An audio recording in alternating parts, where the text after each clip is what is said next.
Good morning. I'm writing this letter in concern of what is happening to our beautiful city of Hamilton. Specifically, I will address Ward 2, as that is the area in which I live.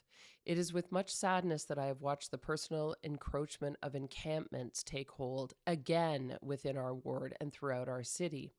Strawn used to be a lovely gateway to Bayfront Park, and we have recently watched the increase of tents appear along the fence line from John to Bay. The area is now littered with garbage, shopping carts, and cardboard shanties. We watch people daily having drug episodes adjacent to the sidewalk. We are shouted at when we pass by on our nightly walk to Bayfront Park, and more seriously, I no longer feel safe in the city of Hamilton, specifically the North End. We have had an increase in the amount of thefts occurring within the North End neighborhood. I personally have been affected by this, as have many of my neighbors, and sadly, I don't feel safe in my own home as we have caught people prowling around our home many times on camera. That's just part of the letter that I wrote in to Cameron Kroetsch, to our lovely mayor, the one who stated she left federal politics because she was tired of things not getting done, Andrea Horwath, NDP. And she got into municipal politics because that's where the real change could happen. Yeah, right. And I also wrote that to a letter to the editor of the Spec. Nothing has shown up. I've heard nothing from anyone other than Cameron Kroetsch. We've had 2 exchanges. He did respond. This letter goes on far more detailed than that. He basically says thanks, and he doesn't interact at an arm's length, which is fabulous because he lives downtown. I sure as hell hope so if he's our ward councillor in the Durand neighborhood, a little untouched by what we see down here in the North End, but whatever. So he says to me, which I understand because he doesn't understand my position of my background and my knowledge and my interactions, that this didn't happen overnight. Yeah, we all know that. We all know that the Mike Harris government was a big contributing factor to this. And here we are, years and years later, with municipal, pushing it off on provincial, pushing it off on federal. And again, in the city of Hamilton, shit's not happening. I don't know about you, but I came here with really high hopes that I would move into a city coming from Waterloo, very developmentally progressive. They make change. So I thought this was standard practice.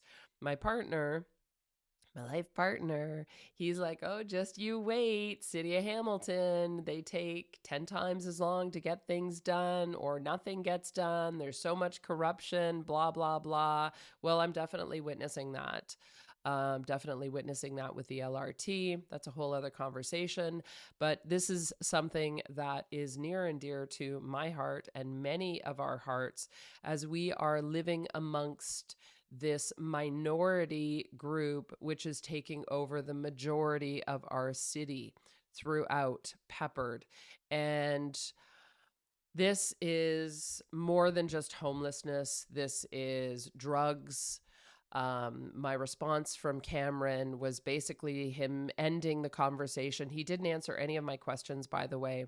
He just ends it with, I'm working diligently every day to implement short, medium, and long-term solutions to address this systemic issue and hope that we will be able to turn the page on this soon. So my response to him was, I appreciated his quick response to me because I think that's fabulous. And I said, I'm very aware that this did not occur overnight and have a very clear understanding that a large contributing factor was the Mike Harris government. I have many friends that work in healthcare, mental friends and actual clients that work in healthcare, mental health, corrections, and policing, as well as academics. I have a friend who teaches policing, lots of inside information there. And am well versed in the outcome of our federal, provincial, and municipal government's lack of accountability and failing us as taxpayers. The overview and justification you have outlined is understandable, as you perhaps were unaware of my overall scope of understanding in the areas of the current and past mental health crises, drug crises, housing crises, and of course, how we landed here. I'm in real estate. I friggin' well get the housing crisis. I've always approached things from a macro and micro level in order to have a solid understanding of politics, governance, and economics. I also understand that perhaps to address things for the better good, that decisions may appear unfavorable to some. It is very clear that there are members of our community that need access to basic housing and mental health support. There is no denying that. The bigger issue that envelops this is the drug crisis. You've done a very eloquent job of describing the problem and stating the obvious negligence of our provincial and federal governments in the arena of mental health and lack of funds available at a municipal level. However, you have not directly answered my query to address the problem as to the congregation of tents and drug episodes that we have to visually partake in daily. I'm not exaggerating there, because we are having to partake in this daily. I came back from my walk yesterday in Bayfront Park, and I passed the paramedics handing out food to all of these people in tents. The garbage has collectively gotten larger. The piles have gotten bigger all around these tents. Where do these people go to the bathroom? These are open public spaces that we're paying as taxpayers to utilize, and now none of us are. Quite often I see people walking on the other side of the street because they want to avoid any interactions that could be negative with these folks, because we don't know. We don't know where they're at in their mental health and their particular drug use at that moment when we're walking by. So I stated I would like to know exactly what is being done. What are the short, medium, and long-term solutions that are being implemented? When can we expect solutions versus a salve to these issues? And more importantly, why is this not being made clear to us as taxpayers? Why are we not part of the solution? Why do we have to accept encampments in the city center? COVID is clearly over, and why is this acceptable at this juncture? If you were to speak to people in policing, as I'm sure you have, then you would also agree that many of these tent communities are a congregation for drug use. These communities, some of which are not even being lived in, are simply hubs for the exchange of drugs. That is a statistic and something that we are all aware of. So I'm not sure why they are allowing this to continue to happen. You are, in essence, supporting the illicit activity in our parks and neighborhoods, choosing to support the very small minority over the majority in the guise of lack of funding. You state that a new encampment protocol will come forward in August 2023. Please clarify the following. Will encampments continue to be allowed until that point in time, August 2023? Secondly, what is being done for our safety?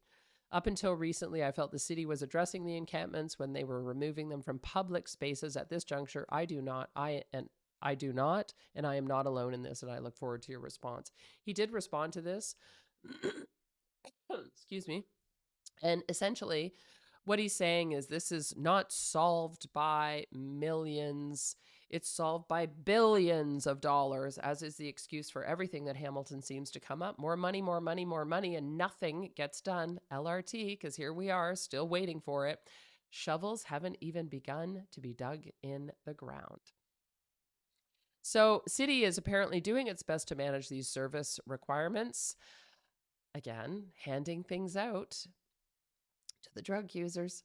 Short-term solutions look more like safe drug use spaces, including a safe supply of free drugs, providing year-round 24/7 accessible washrooms and drinking water in our public spaces, and breaking the enforcement cycle by introducing a new encampment protocol rooted in human rights. Drug use will continue, and we have to support people to use drugs safely. That's what every expert says, and it's the only way to address this crisis from their perspective. I'm with the experts on this. Medium-term solutions look like refurbishing or repairing existing units, acquiring units on the private housing market. Great, get on it. Long-term solutions are new housing. As for when citizens will be informed of this, he, of course, is saying go to engage.hamilton.ca encampments, and basically encampments are going to be here. So I'm not sure how y'all feel about that, but I know I don't like it. And I pay a lot of money in taxes, as do you. So use your voice, people. If you're not happy about it, I know I'm not going to be favorable on this one, but whatever. Ciao for now. Love y'all. Peace out.